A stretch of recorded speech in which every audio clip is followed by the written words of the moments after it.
Hello Limburg, welcome to London. We are very excited here these days because we got the Olympics here and we are going to watch some sports and we are really looking forward to that. Enjoy the show. Bye, hello.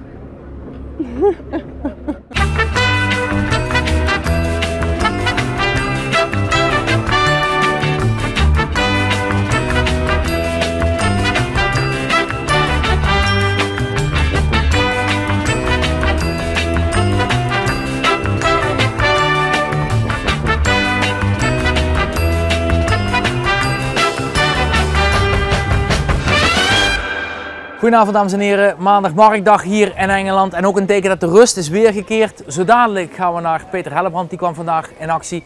Maar eerst dus die rust, die idylle, na het bezoek van de Zatenharmonie uit Limburg. En die zet ook hier in Engeland de boel op stelte.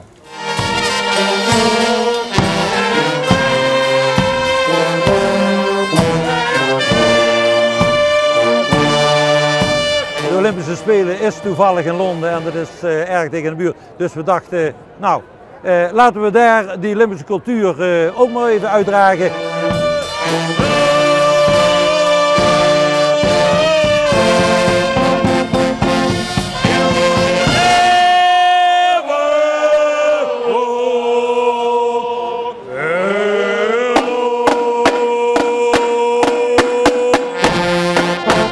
Covent Garden staat bekend om de straatartiesten. Zo staat er een klassiek ensemble, de clowns, de buitenbeentjes en de eenlingen.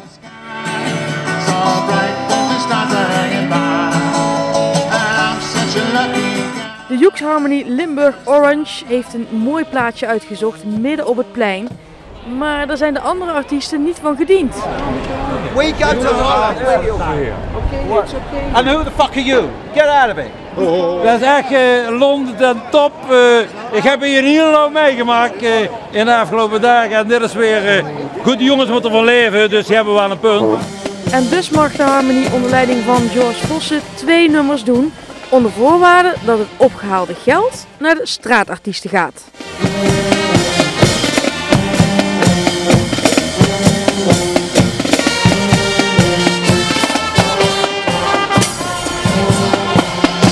En als toegift wordt er nog een korte Engelse mars gespeeld.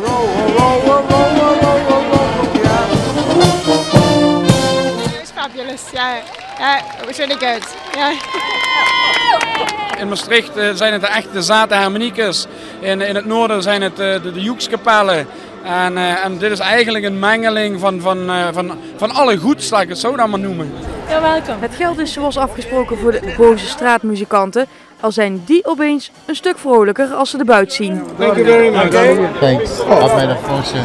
De leden van de Harmonie komen uit heel Limburg en houden wel van een feestje. Als het niet op straat mag, dan zoeken ze wel een ander plekje.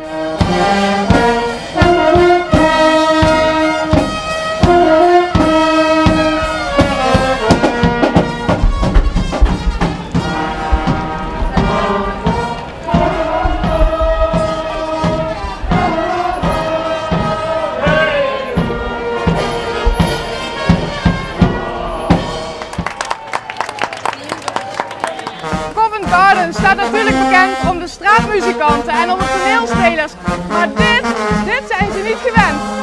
Only the army bands or brass bands.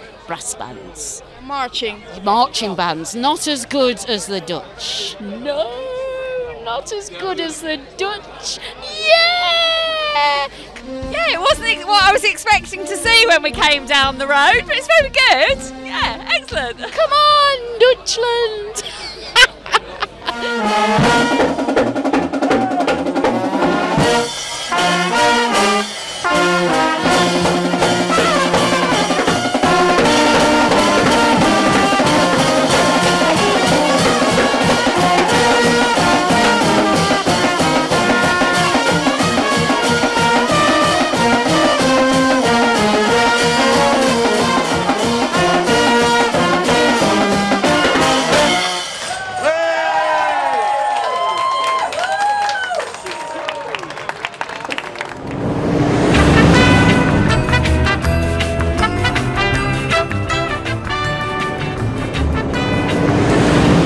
Peter Hellebrand is er vanochtend niet in geslaagd om zich te plaatsen voor de finale van het onderdeel 50 meter klein kaliber driehoudingen. De schutter uit Breunsum kan zijn spullen pakken, want de Spelen zitten erop. De beste prestatie van de Limburger was bij de 10 meter luchtgeweer staand. Dat is zijn discipline. Hij werd knap 5e en pakte bij 1 schot de perfecte score. En dat is nog nooit gebeurd in een Olympische finale.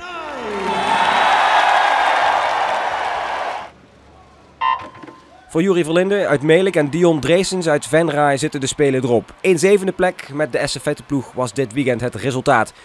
Dion Dreesens kwam dit weekend niet in actie. Ook voor Maaike Kalers uit Weert en Rachel Klamer die in Sittard traint zitten de Spelen erop. De triathlon viel zwaarder dan verwacht. En voor Maaike was vooral het eerste onderdeel moeilijk, het zwemmen. De verloren tijd in het water kon zij niet meer goed maken. Ze werd 41ste. Rachel Klamer werd 36ste.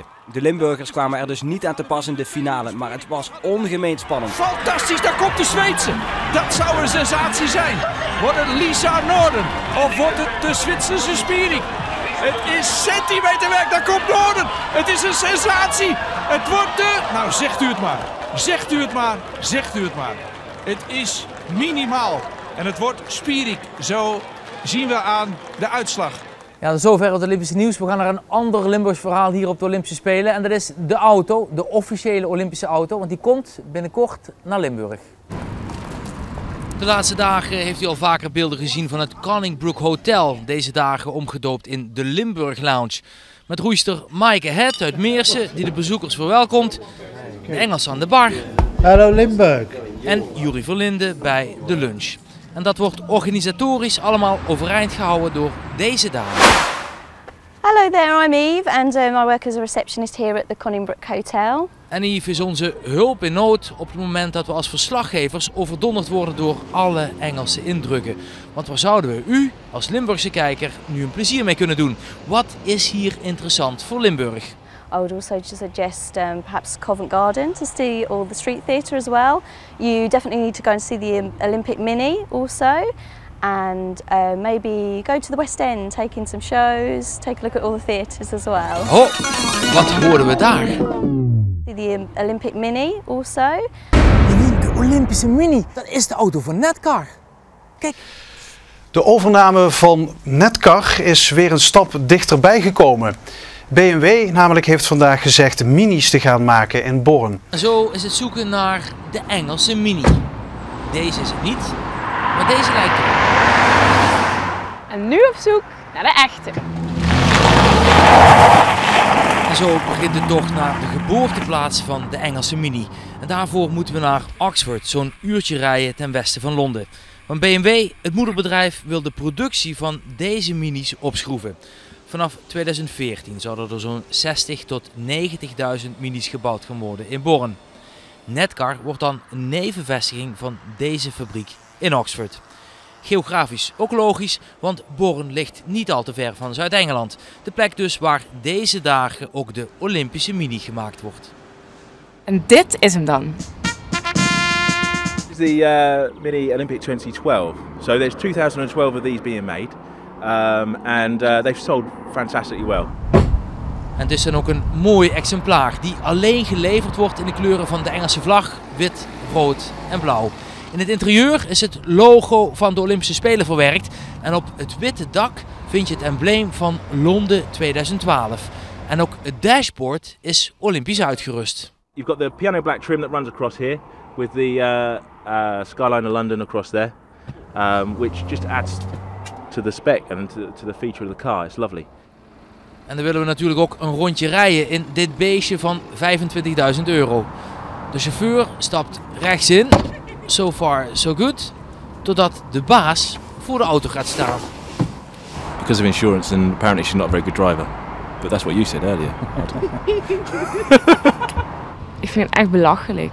Ik kan echt goed rijden en nog links. Yeah, let's go. En dus rest niets anders dan een ritje op de passagierszetel. In de auto die vanaf 2014 dus ook in Born gemaakt gaat worden. En u bent terug in Engeland, land met die mooie historie, met die mooie oude winkeltjes ook, zoals deze, de Old Sweet Shop. Bestond al in 1948, het jaar van de Olympische Spelen hier in Londen. Chef Lataster die deed toen mee en kijkt met Bas van Mulken terug op die periode. Het was op een tijdstip afgelopen week dat hij nog geen gebroken heup had. We wensen hem nu in ieder geval alle beterschap. Dit is Jeff Super Vitaal.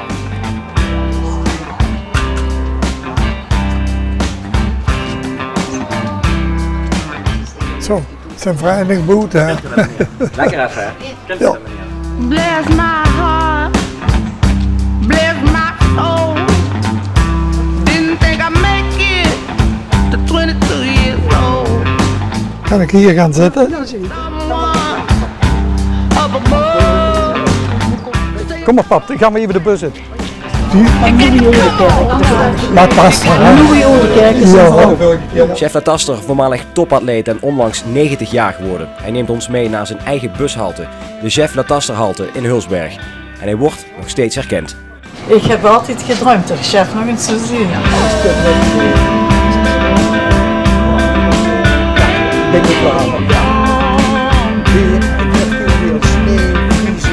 Ja, joh. Van vroeger gingen we altijd samen op stap. Maar dat werd ze niet meer. Ja, ja.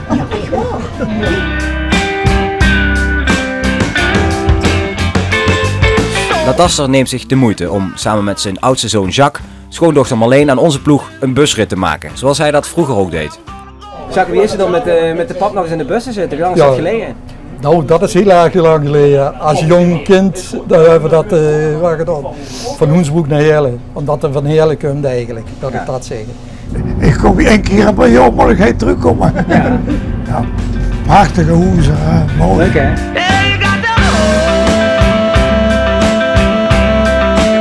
In dit verzorgingstehuis Sevagram in Hulsberg woont Chef een jaar ongeveer. Met zijn tweede vrouw. Ze is al lange tijd ziek en ligt al maandenlang in bed. Ach ja, ik kan niet meer lopen, ik kan niet meer naar buiten. Maar ja, dat is belangrijker. Eigen vrouw? Ja, vind ik wel. Toch worden we heel hartelijk ontvangen in Huizen Lataster. En hoe kan het ook anders? Als we binnenkomen zit hij voor de tv naar de Olympische Spelen te kijken. Ja, die is erg modern. Hè? Ja, hoe je gisteravond voor alles, dat turnen, hè? Dat is enorm mooi. Hè? Ja, dat was heel mooi. In zijn sportcarrière deed Lataster zelf 1 keer mee aan de Olympische Spelen. In 1948, ook in Londen. The Netherlands.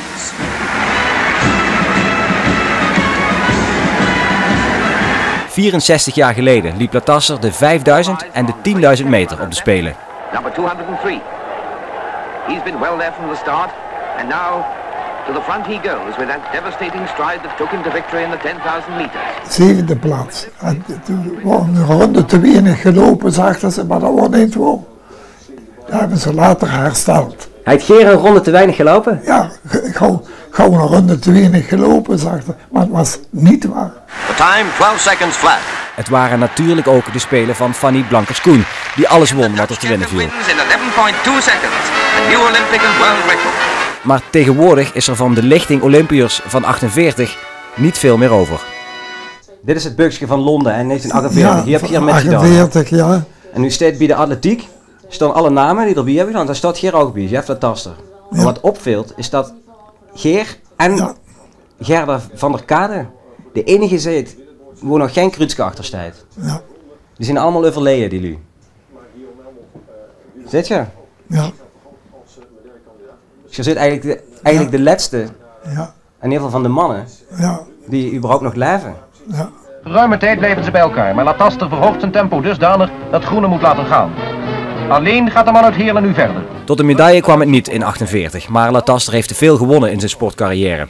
De belangrijkste overwinning boekte hij een jaar eerder, winnaar van de 3 Engelse mijl, dus ook in Londen. Een prestatie vergelijkbaar met het wereldkampioenschap.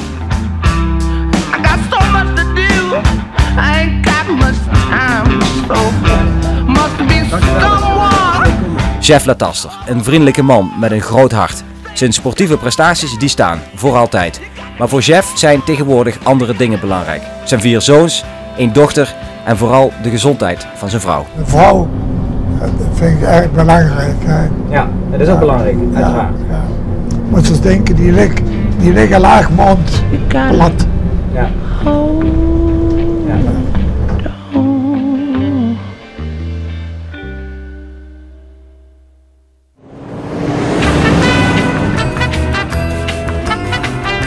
I'm dying for these jokes. We're going to have a good laugh. Let's get going. Ladies and gentlemen, my name is Sharky Boy, and I'm here in London at the Winkel Center. It's nice and all. What I wanted to say, I want to tell you a joke, okay? Here it comes. It lives under the ground, and it never has never has a headache. Here it comes, paracetamol. That I wanted to say, I know.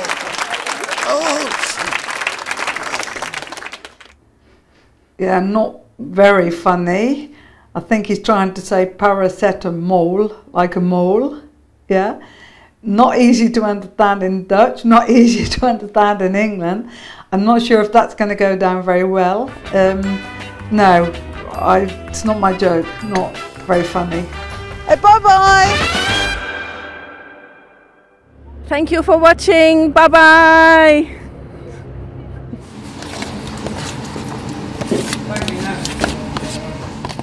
I'm first time cooking this here food really. But yes. Do you think it's nice to eat? It looks very nice. It looks very nice.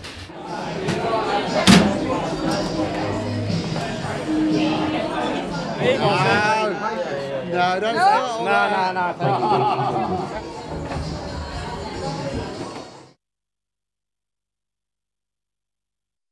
Welkom vanuit Middelburg, hoofdstad van Zeeland, natuurlijk op het schiereiland Walcheren. En Zeeland, toch echt een wielerprovincie. Natuurlijk hebben we het hier altijd over de regen en de wind, maar over de historie dan.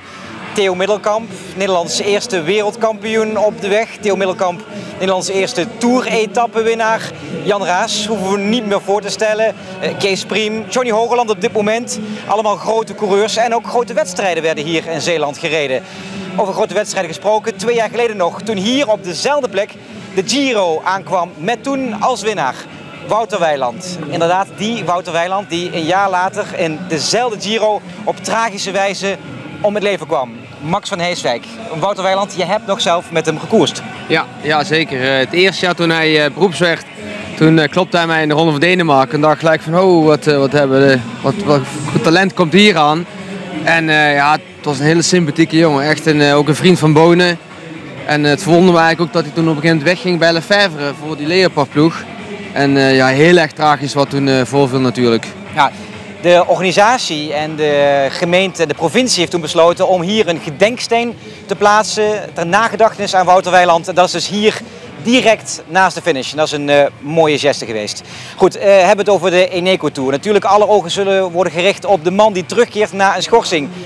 Alberto Contador. En Max, Tim, de vraag, Contador, meer dan een half jaar uit competitie geweest. Wat moet je dan van zo'n jongen verwachten in zijn eerste koers?